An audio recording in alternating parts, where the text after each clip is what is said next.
दोस्तों नमस्कार, हमारे YouTube चैनल में आपका स्वागत है। साथियों, मैं आज स्पेशली आप लोगों के लिए वीडियो बना रहा हूं उन सभी आईसीटी इंस्ट्रक्टर भाइयों के लिए जिनका मुझे बार बार ये मैसेज आ रहा है और बहुत सारे कंप्लेन आ रहे हैं। जैसे उनका क्वेरी रहता है कि सर मेरा अभी तक जितने बू मॉडल से आईसीटी इंस्ट्रक्टर थे जो मेरा अभी तक सैलरी नहीं आया साथियों, और कोई कह रहे हैं जो सर अब फिर से ज्वाइनिंग होगा या नहीं होगा। ये सारी बातों का निष्कारण हम जो है इस वीडियो के माध्यम से आप सभी को बताने जा रहे हैं साथियों।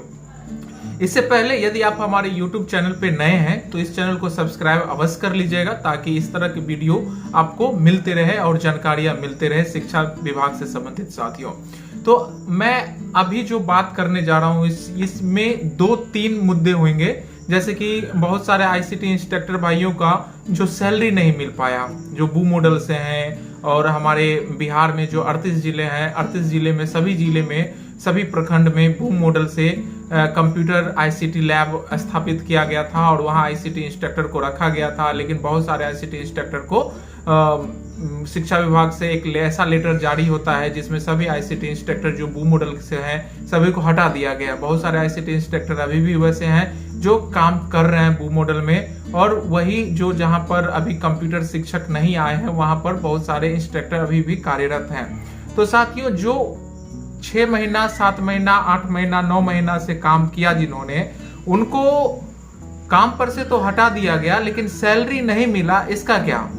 तो मैं आपको बता दूं, बहुत सारे जिले में बहुत सारी कंपनी है जिन्होंने सैलरी बच्चों को यानी कि आईसीटी इंस्ट्रक्टर को जोड़ करके दे दिया जितने दिन उन्होंने काम करा था। किसी को 72,000, किसी को 75,000, किसी को 80,000, ऐसे करके बहुत सारे इंस्ट्रक्टर के अकाउंट में क्रेडिट हो चुका है।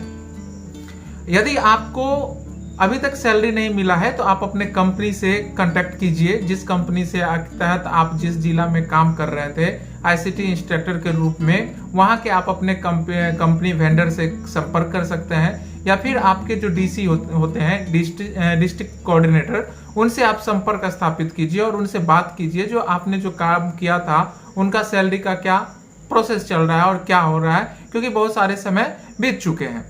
तो अब रही बात जो दूसरा क्वेश्चन था आईसीटी इंस्ट्रक्टर लोगों का जिन्होंने आईसीटी लैब में जो बू मॉडल से स्थापित थे और वहां के आईसीटी इंस्ट्रक्टर को हटा दिया गया था, तो उनका क्वेरी है जो सर अब फिर से आईसीटी लैब में इंस्ट्रक्टर की बहाल होगी या नहीं होगी। तो मैं बता दूं साथियों, जो अब आईसीटी लैब का स्थापित जो है सो बू मॉडल से नहीं होने जा रहा है, बू मॉडल से नहीं होने जा रहा है। अभी तो कोई ऐसा नोटिफिकेशन गवर्नमेंट की तरफ से नहीं निकल के आ रही है जिसमें बू मॉडल के तहत जो है आईसीटी इंस्ट्रक्टर का बहाल किया जाएगा।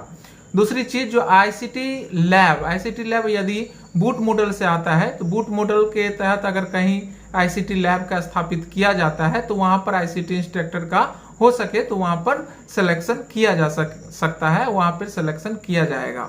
लेकिन अभी तक इसकी कोई चर्चा नहीं है। हाल फिलहाल पिछले कुछ दिन पहले यानी कि 4 से 5 दिन पहले एक पेपर के माध्यम से न्यूज मिली थी कि बहुत सारे स्कूलों में कंप्यूटर स्थापित किए जाएंगे, कंप्यूटर लगाए जाएंगे, लेकिन ये चर्चा उसमें नहीं किया गया था कि उस कंप्यूटर को संचालन करने के लिए आईसीटी इंस्ट्रक्टर की भी आवश्यकता पड़ेगी, आईसीटी इंस्ट्रक्टर की भी बहाल की जाएगी। ऐसा कोई भी चर्चा नहीं है, लेकिन ये चर्चा जरूर की गई थी जो कंप्यूटर लैब स्थापित किए जाएंगे, स्कूलों में कंप्यूटर लगाया जाएगा, आईसीटी लैब कंप्यूटर की संख्या बढ़ाई जाएगी जिससे बच्चों की सुविधा हो कंप्यूटर की शिक्षण प्राप्त करने में। साथ ही साथ मैं आपको ये भी बता दूं, जहां जहां पर अभी कंप्यूटर शिक्षक उपस्थित हैं, कंप्यूटर शिक्षक का ने योगदान ले लिया है, वहां पर आईसीटी लैब जितने बू मॉडल से थे सभी बू मॉडल वाले आईसीटी इंस्ट्रक्टर को हटा दिया गया है, पूर्णतः हटा दिया गया है। यदि आप इस भ्रम में जी रहे हैं जो फिर से हमें लिया जाएगा बू मॉडल के तहत, तो आप इस भ्रम में ना रहें। आईसीटी इंस्ट्रक्टर का अब कोई काम नहीं रहा है बू मॉडल के तहत से, वहां पर अब कंप्यूटर शिक्षक ही कार्य करेंगे साथियों। तो आप इस वीडियो को यदि आप देखे होंगे पूर्णतः, तो आशा करते हैं आपकी सारी क्वेरी कंप्लीट हो गई होगी। फिर भी यदि आपको कोई भी क्वेरी है तो आप कमेंट बॉक्स में जरूर लिखिए, मैं आपको अगले वीडियो में कोशिश करूंगा जो उसका भी क्वेश्चन का आंसर दे सकूं साथियों। आशा करते हैं जो आपको सारी क्वेरी कंप्लीट हो गई हो तो आप इस वीडियो को एक बार लाइक और शेयर जरूर कर दीजिए ताकि हमारे जितने आईसीटी इंस्ट्रक्टर भाई हो सभी को ये जानकारी मिल सके। तो इस वीडियो में इतना ही, धन्यवाद।